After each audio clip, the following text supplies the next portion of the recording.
Hello, Providence Financial friends and family. Hope you guys are doing great. Anthony Sicaro here, and you know that periodically I like to put out a video about something that I think is going to be helpful for you and beneficial.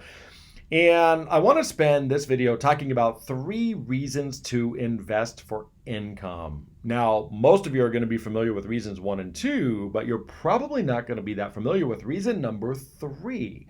We're going to spend some time talking about that. And if I had to title this video, I'm going to title it Income for Growth. And you'll find out when we get to reason number 3 why that is. But let's talk about the first reason that investing for income makes sense, and that is if you need the income. Just as a recap for a lot of you, when you look at the world of investments, you can broadly categorize those investments into growth or income. And when you're talking about growth investments, you're talking about share price. It's all about buy low and sell high. Could be real estate or could be stocks. Buy low and sell high. And when you're invested for growth, then you're not going to get any income from your portfolio. If you want to start getting cash out of your portfolio and you've got a portfolio of stocks or mutual funds, then the only way to get the cash you need is to start selling shares every month. And what you're really doing is cannibalizing your principal. And if you live long enough, then you're in danger of spending all your principal. And that's what we wouldn't want to happen. But if you're invested for growth, that's what you're stuck with. You have to sell shares to get your income. Now, if you're invested for income, you don't. There's a whole universe of options out there that are designed to give you interest and dividends that you can live off of without ever having to touch your principal. So you're protecting your principal and living off the income that your portfolio is giving you.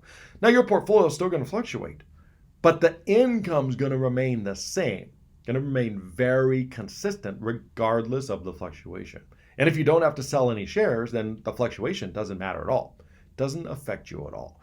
So the reality is you can invest for growth and have to sell shares to get your income, or you can invest for income and don't have to sell shares.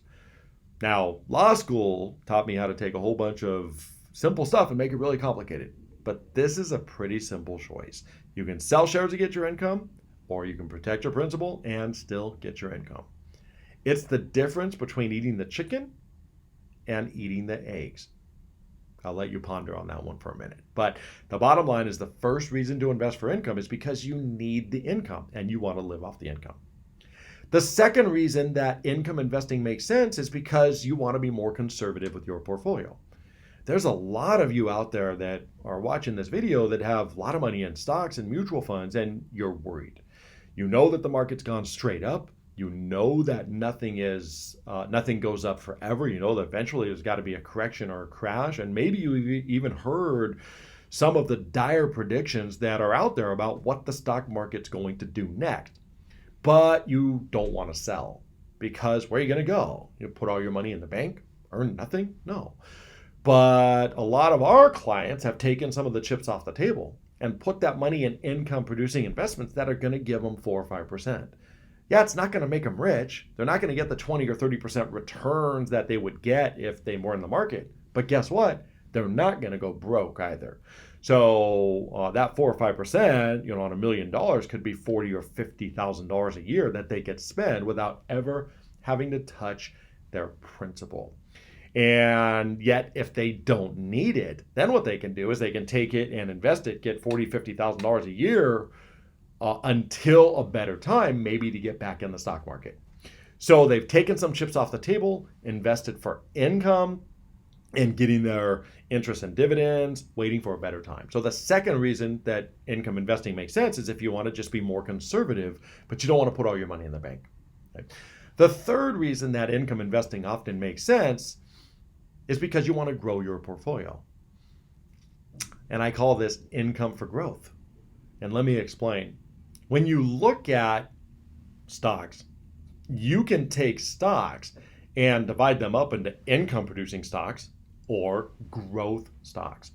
Growth stocks don't pay any dividends at all. Income producing stocks do. And when you look at the world of the S&P 500 biggest companies in the world, and you look at those companies, the stocks that pay dividends generally have outperformed stocks that don't pay dividends, and they've done it with less volatility. Let me give you an example. if you were to go back 40 years, 1982, if you were to take $100,000 and invest in the S&P 500, but exclude the dividends, your $100,000 would have grown today to $1.7 million. Pretty good, right? But if you throw in the dividends, guess what? Your $100,000 would not have grown to 1.7 million. It would have grown to $5.3 million. $5.3 million, almost 3 times because of the dividends. Now the dividend on the S&P 500 is only 1.5%. So it's not just because of the compounding effect. It's because of dollar cost averaging. We got to spend a few minutes talking about this, so put your thinking caps on. But you got to understand the concept of dollar cost averaging to understand why dividends are so powerful. So what is dollar cost averaging? Dollar cost averaging is when you buy the same investment over and over again, regardless of the price of the investment. So for those of you that have retirement accounts and you have money coming out of your check and going into your 401k or whatever retirement account you have, what you're doing is you've got the same money coming out every 2 weeks. You're buying the same investments over and over again. And that's what's called dollar cost averaging. And the way the math works is it drives the average purchase price down. That's how you make money in the stock market, right? Buy low, sell high. And so it causes your average purchase price to be low just by buying the same thing over and over and over again. Dollar cost averaging. That's why it's a phenomenal strategy when you're in the accumulation phase of life heading towards retirement. When you're saving and you have a long time ahead of you. Phenomenal way to save. Dollar cost averaging. Now, let's take a look at a flat time period from like 2000 to 2007 or from 2007 to 2014. You know, from 2000 to 2007 or 2007 to 2014, the stock market looked like a big V, no growth. As a matter of fact, if you put those two V's together, then it looks like a W. And from 2000 to 2013, zero growth in the stock market. Now, let's say that at the beginning of 2000, you had $1 million, okay, in stock. Well, from 2000 to 2002, the market dropped almost 50%. So you would have lost maybe 50%, and then the market came back. And then from 2000 to 2007 to 2009, the market dropped by over 60%. And by 2013, it came back. So from 2000 to 2013, there were 2 drops, 2 recoveries, and absolutely zero growth. So your $1 million in the year 2000 was still worth $1 million 13 years later. How much money did you make? None. Matter of fact, you lost money because chances are you're paying a fee to someone. If you have mutual funds, you're paying a fee. If you have a money manager, you're paying a fee. There's no such thing as a free meal, right? So you're paying a fee somewhere. So you lost money because of that, and you lost money to inflation, and you lost money to opportunity cost because you could have been invested in dividend stocks or you could have been invested in something else. So you didn't break even, but 13 years later, you still have $1 million. Now, what if you had taken that $1 million and invested in dividend paying stock? This is still stock. You've still got the potential for growth. You've still got the potential for loss. But what if you invested it in dividend paying stock? And what if all you did was average 3%? Well, if you have $1 million and you average 3%, that's $30,000 a year of income. Now, assuming you don't need the income, you're going to be reinvesting it. So when the market goes down like it did from 2000 to 2002, then every time it goes down, then you get to reinvest. You get to buy more shares for the same $30,000 than you did when the market was at a peak. You're dollar cost averaging because you've got the dividends to buy more shares.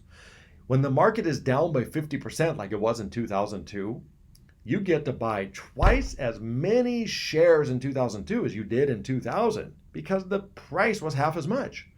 You're dollar cost averaging.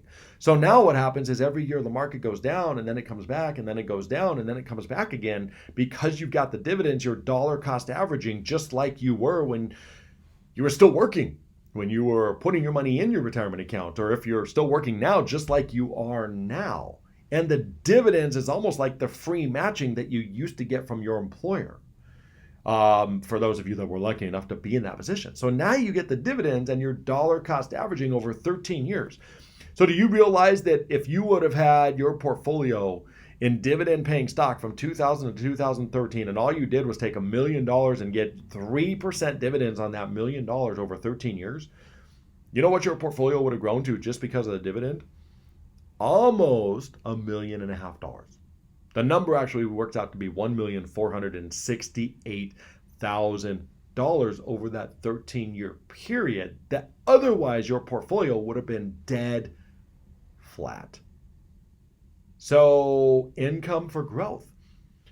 You can invest in stocks that pay a dividend, or you can invest in stocks that don't. If the market drops and recovers and you're not getting a dividend, your portfolio is going to drop and recover and you lost money. If you have a stock portfolio that's paying a dividend, then your portfolio is going to drop and recover, but now you've got 3% along the way, and that still beats by far a savings account. So you can get growth through income. Income for growth. And for those of you that don't want to get out of the stock market, but you're worried about the market, or those of you that aren't worried about the market at all, you know that it's going to drop, you know it's going to correct. I talked with someone like this just recently who doesn't need the money. He's like, I'm never going to need the money. I don't care. Okay. So the reality is you probably would want to grow your money faster than not, right?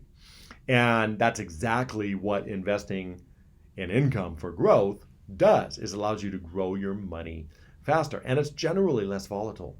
As a matter of fact, if you take the S&P 500 and you go back 50 years this time and you break out the stock, the S&P 500, you segment it into two categories.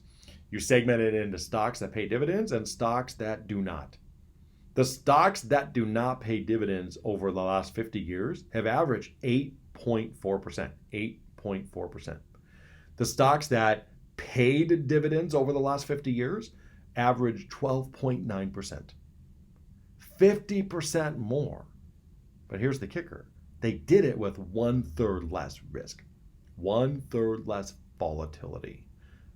Income for growth. So even if you're in the stock market and you don't want to get out of the stock market, you can afford to take the risk. You don't mind taking the risk. You've got the stomach for it. You've got the fortitude for it. You know it's coming. You don't care. Investing for income through dividend paying stocks probably makes a lot more sense than just staying in growth oriented stocks. Now, you might be asking, Anthony, that's nice, that's great, but why don't I hear about this elsewhere? Why don't I hear about this from my advisor? Because most advisors specialize in growth. In all reality, in all fairness, growth is easy. It's not hard to find a bunch of stocks that you think are going to go up and just tell you to buy and hold. That's just basic 101. And when you're an advisor and you become an advisor and you reach a level where you start selling stocks, that's kind of like being a general practitioner. When you invest for income like we are, that's more like being a specialist. It's much harder to invest for income. It's much harder to have a portfolio that is designed to give you, 2 or 3 or 4% dividends. It's very hard. When you start to do a search for dividend paying stock over 3%, you get a short list very quickly. And specializing in income producing investments and especially income producing a stock is very challenging. It's a specialty. It's almost like in the world of medicine, you're probably not surprised to know that the general practitioner is the most common type of doctor there is.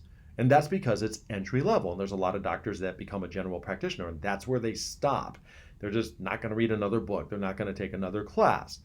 But then you have a category of specialists that want to go beyond that. They want to become the oncologist or the cardiologist. And so they take more school, 50% more, and I think probably double in some situations. But they become more, or they become specialists through more school. And the general practitioner in our world is the growth and mutual fund guy that just recommends everything is buy and hold. The specialist in our world is the income producing individual that wants to do what's necessary to help you get the income you need because you need the income, or you want to protect your principal, or you want to grow your portfolio. And it's rarefied air. I'm going to guess that 90 or 95% of all advisors out there are growth oriented. They don't even know how to get you the income. And even if they did, it's just a lot more work. So the bottom line is, whether you want to get income because you need the income, or whether you want to get income because you want to be more conservative, or whether you want to get income because you just want to grow your portfolio in a more conservative, but even maybe a faster pace, then investing for income generally makes sense. Now, I was with David Scranton. Some of you know David Scranton. He has written a couple of books. His recent book is The Retirement Income Story. He's also host of the Income Generation TV show that was on Newsmax and now is on YouTube. And he was a guest speaker of ours at our client appreciation event last year, at our virtual client appreciation event. So a lot of you are familiar with David Scranton. He and I are good friends, and I sit on the board of directors of a couple of companies that he works with. The bottom line is that I was with him last week and we were doing a training. There were probably 25 or 30 advisors that are part of a study group that I belong to, top advisors across the country that brainstorm off of each other. And we were talking about this. It's part of the reason why I'm doing this video, because this was something that a lot of clients want to know. But one of the questions came up is, David, when is a good time to invest for growth? And the reality is we have top advisors in the room that are all income specialists. These are the oncologists, the cardiologists. There were not a lot of really good things we could come up with as far as why would someone invest for growth and not income. And so I wanted to put that out there for you. If you got a portfolio right now that's not giving you dividends and you're wondering how you can get more dividends or how you can get income, or maybe you want to be more conservative and maybe you've wanted to protect your principal but you don't know where else to go, then that's certainly something we can help you with as well too. And especially if you're selling shares to get your income. So that's what I wanted to share with you. Hope it helps. If you're a client of mine and you want to have a conversation about this, feel free to pick up the phone and call or email me. And if you're not a client of ours, you want to have a conversation, again, feel free to go to our website at providencefinancialinc.com. But look forward to talking with you either way. Thanks for watching. And again, if you're a client of ours, thank you for your business. Thank you for your trust. God bless.